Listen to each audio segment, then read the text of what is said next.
Et comme je disais tout à l'heure, ça c'est nos premières opérations que nous pouvons faire, nos premières crackdown opérations. Et l'année dernière, nous avons rapatrié environ 300, même style. Cette année-ci, nous avons commencé, là nous avons 35. Parmi 35, nous avons 34 Bangladeshis avec un Indien, un Sikh. Et je fais témoigner qui a un problème qui nous gagne. Par exemple, si quelqu'un peut son pièce d'identité avec lui, alors il est assez difficile pour identifier lui.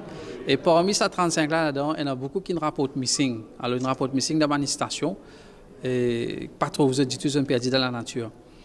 Et peut-être parmi eux, pas prendre une pièce d'identité. Et d'ailleurs, mon conseil avec le commissaire nous dit c'est le problème qui nous gagne et nous pouvons trouver une solution. Comment nous pouvons faire pour que, comment dire, quand nous pouvons gagner les autres, nous pouvons identifier les autres, nous pouvons à cause de nous mentir. Bon, pas pour dire les autres qui solution, nous modifions comme ça commissaire, nous pouvons travailler là. Un passeport, et pour nous connaître, si pas ça étranger là, il y a un work permit, tout ça, il y a un resident permit, ou même un visa. Et ça va nous qui nous peut faire opération assez bonheur. Pour lui, il n'est pas fonctionnel. Dans ce cas, nous pouvons sonner l'aéroport. Nous pouvons demander à l'aéroport pour dire à nous qui est étranger là, qui est le status, qui est le statut. Et là, on dit à nous, bon, c'est pas ce work permit expiré, c'est pas, il peut un visa, ce visa expiré. Et nous, ça aussi, nous travaillons là.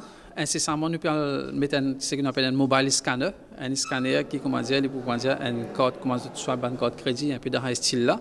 C'est un mobile scanner là qui nous peut, avant de faire nos opérations, nous pouvons load toutes nos bonnes data. Et aussitôt que nous gagnons l'étranger, nous prenons ce passeport, nous pouvons swiper là-dedans, nous pouvons scanner le passeport là, nous pouvons finir gagner ce statut on the spot. Alors, au lieu que nous amène là pour nous vérifier, faire toutes nos bonnes informations, tout de suite nous pouvons finir con lui et l'opération là pour aller assez vite. Et l'autre affaire encore qui nous gagne information, il y a beaucoup de propriétaires, de poultry qui trouvent dans une place bien retirée.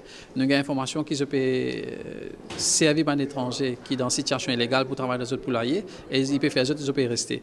Pour nous, pas veut dire qu'ils ne peuvent pas aller là-bas, parce qu'il y a une place bien difficile pour rentrer ou aller loin, mais aussitôt que nous pouvons gagner une information bien genuine, nous pouvons bouger là-bas, nous pouvons bien arrêter. Et si on a envie de faire ressortir qui ça va un propriétaire poulailler qui engage ça va un étranger là, et il y a une offense dans la loi qui peut faire ce travail.